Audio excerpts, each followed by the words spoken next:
Hello everyone. In our lecture series based on vector analysis, we have done what is del operator. We have also derived Laplacian operator using del operator, and we have also studied gradient of a scalar field mathematically. But now we really want to know that what is the physical significance of gradient of a scalar field or scalar function. So let's start. Here, as you can see in the figure, we have considered two level surfaces. So we have this L1 and the other one is L2. Now this is a scalar field because we are considering grad phi. Gradient is always of a scalar function. We have already done this. Mathematically, we have seen the representation of gradient of a scalar field, but that is also true that gradient is always form of a scalar function. And if we have a scalar function or a scalar field, then we can consider level surfaces. So here, these L1 and L2 are the two level surfaces. We have studied what are level surfaces.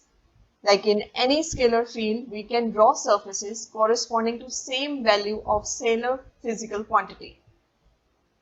And we have done the examples of isothermal surfaces, isobaric surfaces, equidensity surfaces, etc. Okay, so here phi is the scalar function and we have considered two level surfaces.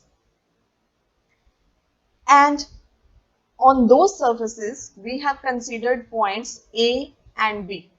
You can see point A is on level surface L1 and point B is on level surface L2.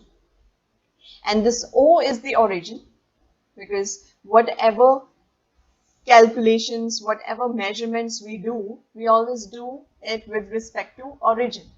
Because whenever coordinate system is involved, whenever we make use of the space coordinates, which are x, y, and z axis, then we definitely make use of origin, because whenever we have to do any measurement or when we are measuring any distance, any displacement, it will always be with respect to origin, because origin gives us some reference point. Okay, so here O is our origin and R vector, this is the position vector of A from O, and position vector of B from O is R plus dr. So that means the distance between A and B is dr. Here you can see from O, this is the vector drawn with arrow pointing towards A, and similarly from O there is another vector drawn with arrow pointing towards B. And now what will be the distance AB? Then we have drawn this arrow. You can see from B pointing towards A. That would give us the distance, the minimum distance between A and B, which is dr. This is R. This is R plus dr. So obviously this is just going to be the subtraction. You can see this is the triangle law that we have used, the triangle law we study in vectors. So from there we have obtained this dr. Now let's see about the points A and C. You can see the point C on this level surface L2. So this is the straight distance between A and C. The minimum distance between these two level surfaces is denoted by AC, because whenever we go for minimum distance or shortest distance, that is always the straight line distance. Okay, so here the straight line distance would be in direction normality. Whenever you have a perpendicular drawn at some surface, that would give you the minimum distance. The minimum or the shortest distance is always in direction perpendicular to the surface or normal to the surface. So here AC is the minimum distance. And now you can see that this ABC is actually forming a right angle triangle, because ultimately we are saying that we have drawn a normal here. So this is kind of 90-degree here, right? And this is the entire right angle triangle. Obviously, because there is some angle you can see which is being denoted by theta, because AC is the straight line and AB is a slanted line. So obviously there is going to be some angle between the two, and we have denoted it by theta. Now this is a right angle triangle ACB, and whenever we have right angle triangle, we can make use of trigonometry, and we have some formulae. So let's see how can we use it. So in triangle ACB, what do we have got? You can see this DN is the base, DR is hypotenuse, and this BC is perpendicular. Okay, we don't know what the value of perpendicular is. We know that our base is dn vector and our hypotenuse is dr vector. So whenever in a right angle triangle we know base and hypotenuse, then what is the formula, the easiest trigonometric ratio that we use? Well, that is cos theta. So by that we can write down that this dn vector is equal to dr vector cos theta. Okay, or now you can see that this cos theta is a numerical value. Okay, and this dn is a vector value, but cos theta would give us some numerical value. And here whenever we talk of this distance, although they are vectors, direction is important, but right here when we are using this trigonometric ratios and we are using this right angle triangle, we are concerned about the distance AC. So that is basically the magnitude. Okay, and cos theta would also give us some value, some number. So we are talking of magnitudes here. Okay, so this magnitude of dn is equal to magnitude of dr into cos theta, and we can write it as simply dn is equal to dr cos theta. Now this chapter is about vectors. We are dealing with vectors and we have got this cos theta. Now whenever there is cos theta, we can make use of dot product. Why? Because we have read that scalar product or dot product, it gives us cos theta in the formula. The formula of this dot product states that if you have a vector dot b vector, then that is equal to AB, where A and B are the magnitudes of the two vector, in cos theta. Okay, so whenever we find cos theta and we are dealing with vectors, we can make use of this identity, this scalar product. So for scalar product, there should be cos theta and there should be the magnitude of two vectors. But here you are saying cos theta, but there is magnitude of just one vector, which is the vector dr, the AB direction. So then how can we get another vector? Well, you know, anything multiplied by 1 is the same thing. That is what we are going to use here. Now this thing is basically dr into 1 cos theta. See, I'm not going to use these dot because these dot have a meaning. So I will simply write down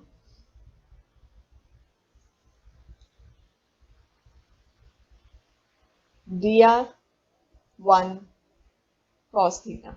Okay, because 1 is a number and we can simply write it like this. 1 multiplied by anything give the same thing back. And now, is there any vector whose magnitude is 1? Do you know any vector? Well, yes, there is a vector. We call it unit vector. Okay, there is unit vector whose magnitude is always 1. That's why it is named as unit vector. Unit stands for 1. And we often denote this vector by n cap. So here this n cap is the unit vector and it is always in direction, normal to a particular surface. Like here we consider this level surface L1 and we draw normal through that. So this n cap has its magnitude 1. So that means we can use it here. So if we use this here, that becomes that this is basically dr vector and it is having dot product with n cap vector, because this is magnitude of dr and this is 1. And which vector has magnitude 1? It is always unit vector n cap, right? So that means, and we have cos theta as well. So we can make use of this formula, the dot product formula. And how can we write it? We can write it as n cap dot dr vector. See, n cap is a unit vector, but usually we denote it by this cap. It's just the notation to show that it is a unit vector, and don't confuse it with anything else. Okay, so we just give it some number. So this, you can see this AC is basically dn vector. We denote this AC by dn vector, and this n cap is unit vector in the direction of dn. And we have used the dot product formula here. And this is our equation 1. Now here you can see we talked about phi. We are dealing with this scalar function phi, and this level surface L1 that is having value phi. And now what is happening? We know that this phi, as we did mathematically, that this phi is actually depending on x, y and z. It is depending on these 3 coordinates. Whenever there is change in x, y and z, there would be change in phi. So that is happening. Actually, this function is going through this AB and then it is coming to this level surface L2. So there is some change in R, which is being denoted by dr. Dr is the change, and that change is leading to change in the value of phi, because ultimately phi is depending on all these 3. So phi is changing to phi plus d phi. So this magnitude of rate of increase, as we can see that phi is increasing. So there is rate of increase of phi at A, because we started with phi at A, but now it's changing. And it is changing in the direction of AB. Don't confuse it with AC. AC is only for our convenience, that we consider this direction, the straight line distance that we considered. But actually the change is taking place along AB. The complete change is taking place along AB. And the change is the increase in the value of phi. So phi is increasing, and definitely it is increasing with respect to all these 3 coordinates, which collectively we term them as R vector. So we can write that the magnitude of rate of increase of phi at A in the direction of AB can be written as curly phi by curly R. This is the simplest representation. Phi is changing with respect to R. And why curly? Because R is not a variable in itself. R represents all these 3 components. So basically phi is changing with respect to x, with respect to y and with respect to z. So that's why partial differentiation will always be there. And this is the reason, even if R is representing all 3 of them, but still R is not a variable on its own. It is the collective representation of all these 3, and that's why we have used this curly symbol. Now we have shown that the rate of increase of phi is curly phi by curly R. Now this is rate of increase.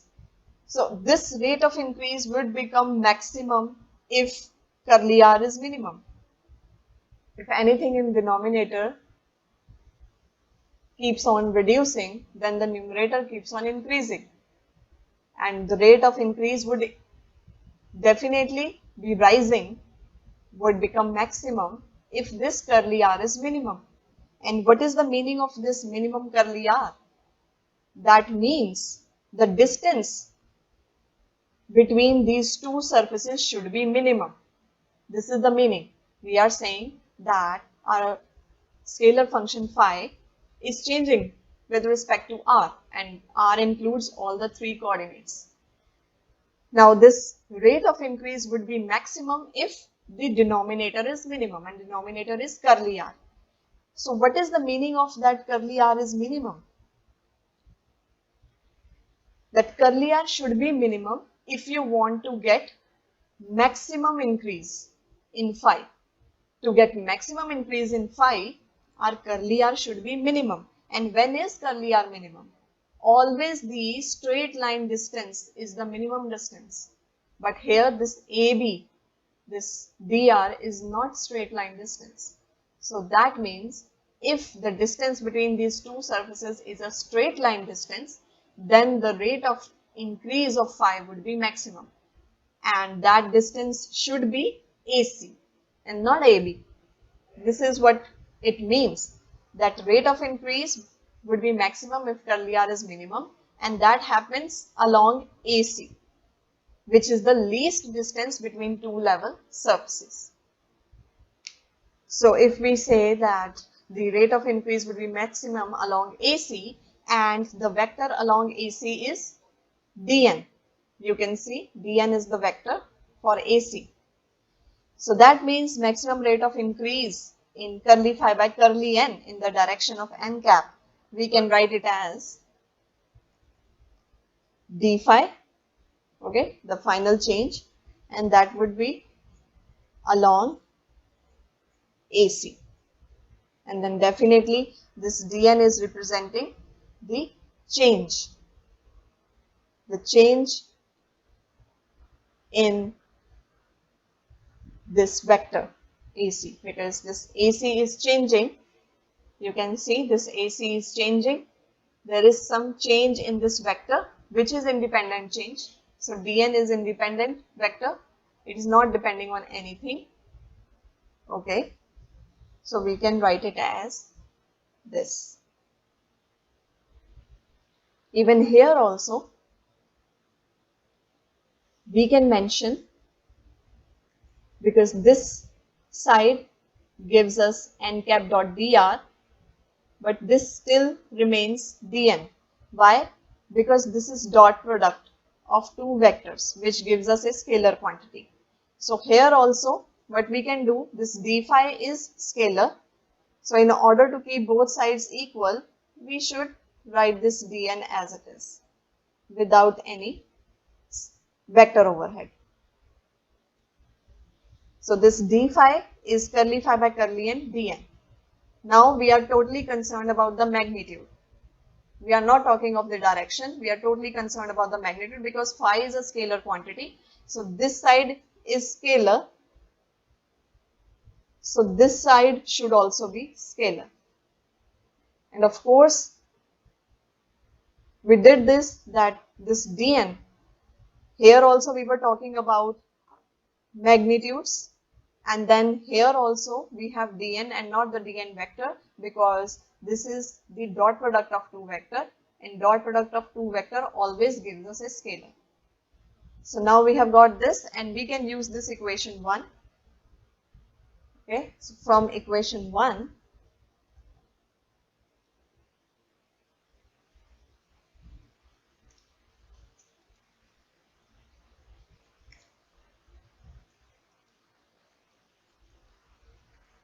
d phi is equal to curly phi by curly n, and now instead of that dn, we can write down n cap dot dr. And again,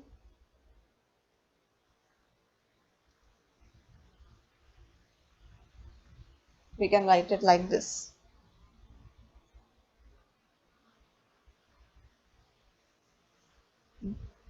But we also know, like we did in the last video, when we mathematically solve d phi, from that video we obtained that d phi is equal to del phi dot dr. This is the standard formula that we obtained from gradient of a scalar field. You can check the previous video to get this expression. To know how does this expression come, you can refer to that video. So that means we have these two equations now, equation 2 and equation 3, both are having d phi as the representative. Both are just the values of d phi. So we can equate them.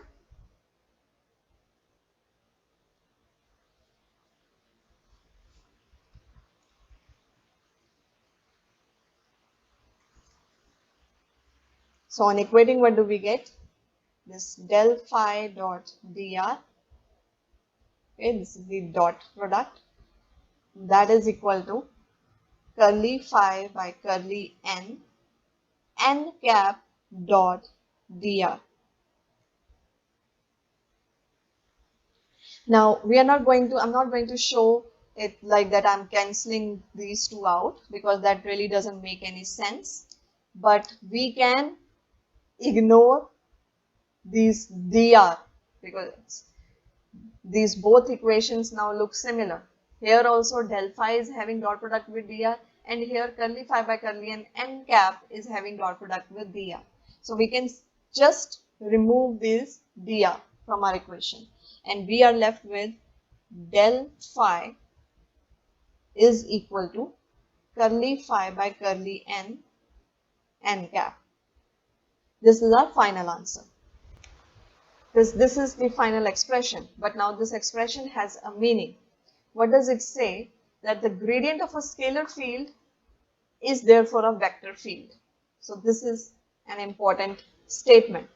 See, we know that this phi is scalar, but this del is vector. That's why we always put an arrow over it, because del is what? It's I cap curly by curly x plus j cap curly by curly y plus k cap curly by curly z. And whenever anything has I cap, j cap and k cap associated with it, then that acts like a vector. So if you apply this on phi, then definitely your result would be a vector. So this del phi is a vector quantity. So that means gradient of a scalar field, like even if you are having scalar field and you find its gradient, it would come out to be a vector field. Fine. And now this portion, it looks like, obviously this is also a vector. Why? Because curly phi by curly n is a number, but this n cap is a unit vector. So these both sides are balanced.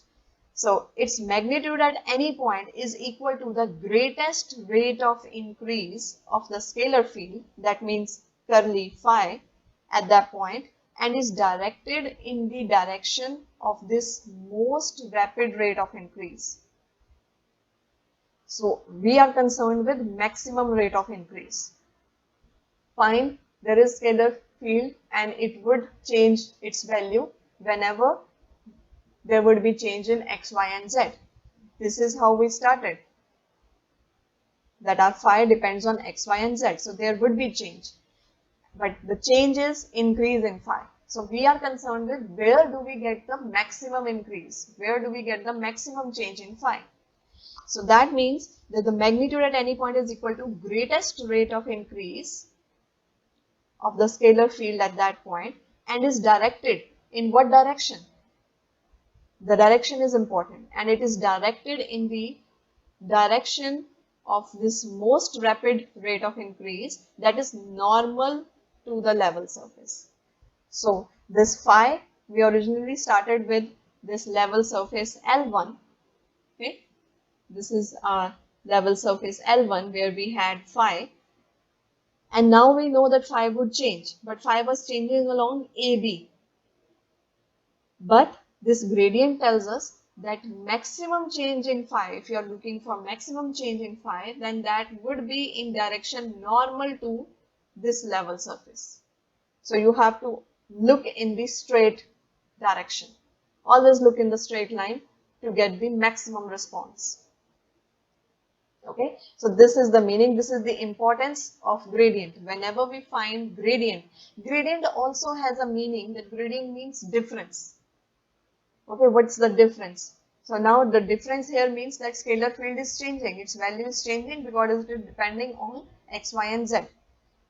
So gradient tells us the direction of maximum change. or maximum increase. That's the main concern of gradient. Gradient always tells us the direction of maximum change, which is in normal direction. So, okay, normal or perpendicular. We have to look in the straight line. So this is the physical interpretation, or we say physical significance of grad phi. And always gradient is taken of a scalar function, of a scalar quantity. Because when we have scalar quantity, we deal with magnitude only. And that's the reason why here in triangle ACB, we were concerned only about the magnitude. That's why we didn't consider the vector. But since del is a vector quantity, it's an operator. So if that applies on scalar, that would give a vector. So that's why we say the gradient of a scalar field is a vector field. And the magnitude is always equal to greatest rate of increase. We can understand it with an example which says, this is a common formula, which is E is equal to minus del V. Okay. Now here you can see there is no symbol in between, so that means there is gradient of this function V, and V should be a scalar quantity. And here this V means potential. This is our potential.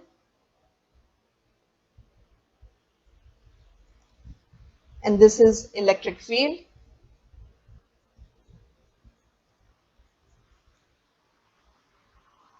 And we know that this potential in electric field is due to static charges, the charges which don't move. So now the intensity of electric field, as you can see, at any point is in the direction of, because of this minus sign, we say that this electric field, its intensity is in the direction of greatest decrease of potential. So whenever this del is there, del would always show you the maximum change, whether it is increase or decrease. Its duty is to give you the maximum output. It will tell you the maximum yield or maximum result, maximum change. Here in the definition we wrote greatest rate of increase. Why? Because this was positive.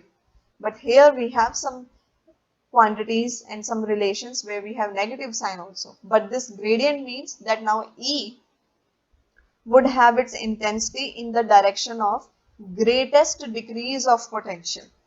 And where would that greatest decrease be? What would be the direction? Direction would always be the normal. Normal to the surface. And we call it equipotential surface. So the lines of force are always perpendicular to equipotential surface, and magnitude is equal to greatest rate of decrease. If you talk of magnitude, then that is the greatest decrease or greatest change, we can say, and direction is always normal.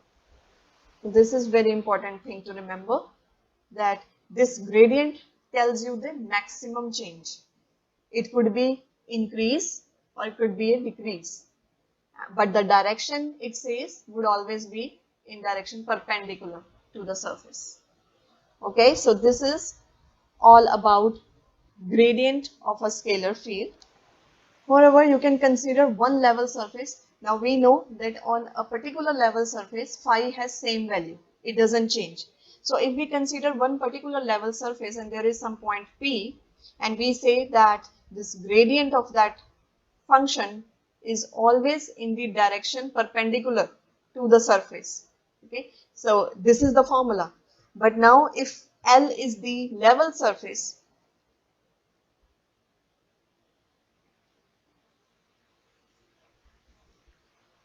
we know that the value of phi remains the same. So if value of phi is same, that means d phi should be 0. And if that is 0, then that implies del phi dot dr should be 0. What does this mean? This means that del phi is perpendicular to dr. Here we can understand this as, this is the dot product. So dot product means del phi and this dr cos theta is equal to 0. Obviously, these two are non-zero quantities. So that this implies cos theta is 0. And when is cos theta 0? When theta is 90 degree. So that means theta is 90 degree here. That means the direction between this del phi and dr is perpendicular. So it is clear from this particular portion also, we can conclude that del phi is perpendicular to dr. Since here this P was going towards Q, there was some transition, but we know that this del phi is perpendicular to dr because just by solving this we have obtained theta equal to 90 degree, and dr is displacement from P to Q on level surface. So this is what we are talking of, the same level surface, and that's why we took d phi to be 0, because on particular level surface this scalar quantity has the same value. Okay, so this says that grad phi is actually normal to the level surface. This is all about gradient of a scalar quantity, and now in the upcoming videos we'll discuss divergence and curl. What are these? We'll study in the next videos. Thank you so much.